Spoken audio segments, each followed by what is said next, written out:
You spend enough years wearing a badge, you learn something early. The calls that stay with you aren't the loud ones. Not the fights, not the sirens, not the foot chases. It's the quiet ones.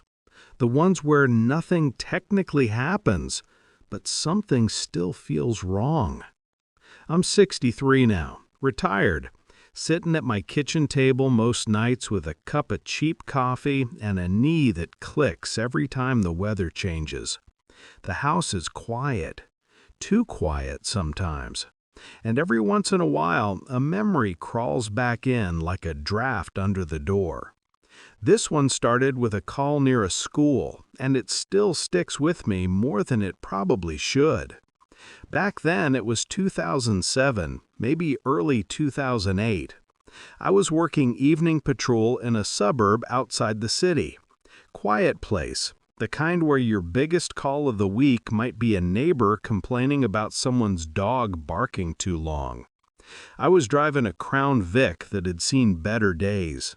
The steering wheel had that smooth, worn-down leather from years of patrol officers gripping it during long shifts. Radio crackling, static popping every few seconds. It had been a slow night, the kind where you start thinking about what you'll eat when you get off shift. Then the radio wakes up. Unit 24, copy a suspicious person complaint. That was me. I grabbed the mic. 24, go ahead. Dispatch came back. Reporting party states male subject taking photographs near Jefferson Elementary, standing across the street near the playground fence. Now, kids were already out of school for the day, but Jefferson had one of those after-school programs that ran until about 7. Photography near a school always gets attention. Could be nothing, could be something worse. I turned the cruiser down Jefferson Street and rolled slow toward the building. The sun was starting to drop behind the trees, that orange evening light stretching across the empty parking lot. And sure enough, I see a guy standing by the chain-link fence. Mid-40s maybe, khaki jacket, messenger bag slung over one shoulder. He's holding a camera up to his face, not a phone. This was back when digital cameras still had those chunky silver bodies and lenses that pushed out when you turned them on. He snaps another photo and lowers it. I pull the cruiser to the curb and step out. Door creaks like they all did. Duty belt heavy around my hips. You could hear the swings on the playground creaking in the wind behind him. Evening, I say. He turns quickly, a little too quickly. Hi, officer. Voice tight. Not terrified, but nervous enough to notice. I glance at the playground. Empty. 2 teachers standing near a side door talking quietly. What's going on tonight? I ask him. He lifts the camera a little. Just doing some photography. I nod toward the school building. Photography of what exactly? Architecture stuff, he says. Architecture. That was the first word that didn't quite fit. Jefferson Elementary looked like every other school built in the 70s. Plain brick walls, flat roof, metal window frames. Nothing worth a photography project. I walk a little closer. Mind if I ask what you're shooting? He hesitates for half a second, then turns the camera screen toward me. Photos of the building, playground equipment, parking lot, the side entrance, drainage ditch along the edge of the property. Nothing illegal, public sidewalk, public view, but there were a lot of pictures of that side entrance door, the one closest to the after-school classroom. I felt that small internal alarm start humming. Working on a project? I ask. Yeah, he says quickly. Urban documentation. Urban documentation. Another phrase that didn't quite sit right. You got some ID on you? He pulls out a wallet and hands over a driver's license. Local address. 10 minutes away, maybe. No reason to panic yet. Still, I radio dispatch. Unit 24 requesting 10 to 27, 10 to 29. The usual license and warrant check. The radio crackles back through static while we wait. While I'm standing there, I glance down into the messenger bag he's carrying. Mind if I ask what else you've got in there? He opens the flap without arguing. Inside there's a charger, a few memory cards, lens cloth, and one thing that catches my eye. A small plastic container, the kind that used to hold rolls of 35mm film. By 2007, most people had switched to digital already. I point at it. "What's that?" He shrugs. "Old habit. Used to shoot film years ago." Dispatch comes back. 24, negative wants or warrants. Clean record. At that point, the call should have been done. Nothing illegal. Just a guy with a camera on a public sidewalk. But something still felt off. I ask if I can scroll through the pictures. He pauses again. 2 seconds maybe, but when you've been a cop long enough, 2 seconds can say a lot.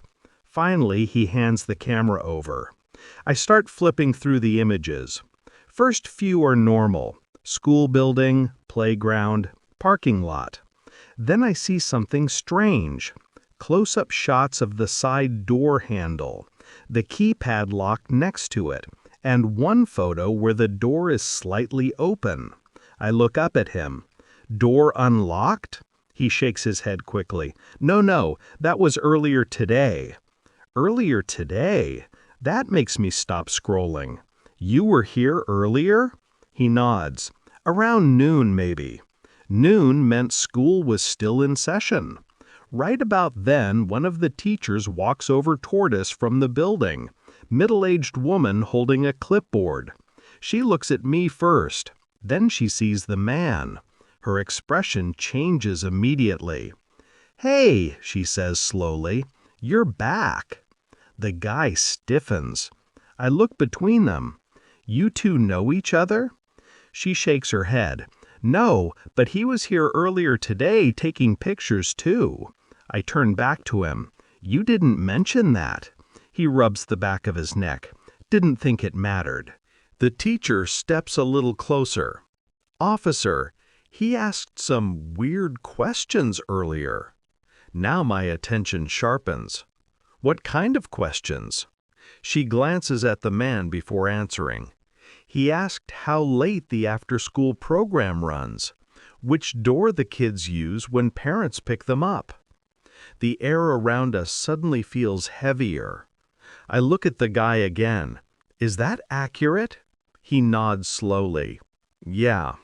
"Why?" He exhales and his shoulders drop a little. For the first time since I arrived, he doesn't look nervous. He looks tired. "I used to go to this school," he says.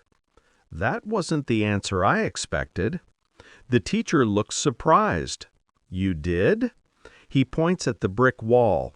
Third grade classroom was right there. Then he points toward the side entrance. That door didn't exist back then. I cross my arms. "Okay, why the photos?" He looks at the camera in my hands. "I'm writing something." "What kind of something?"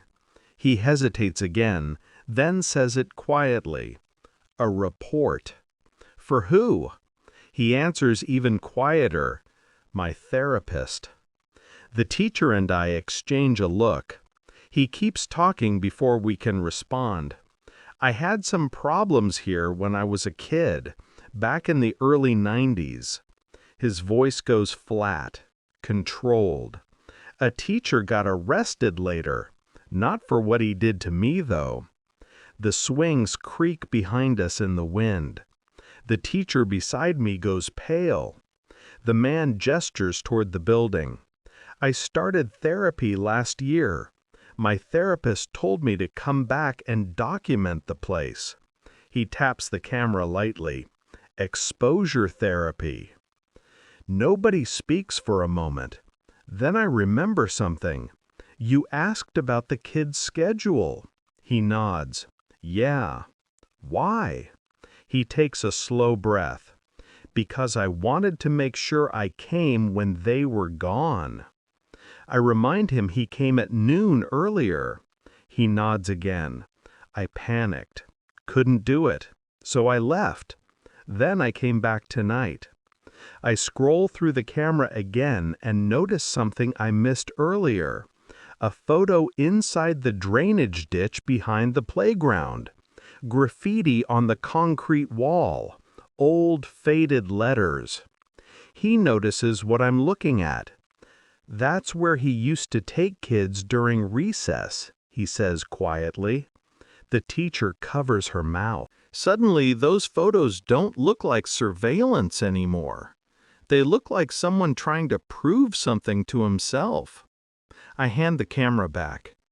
Did you report this when you were a kid? He gives a short laugh.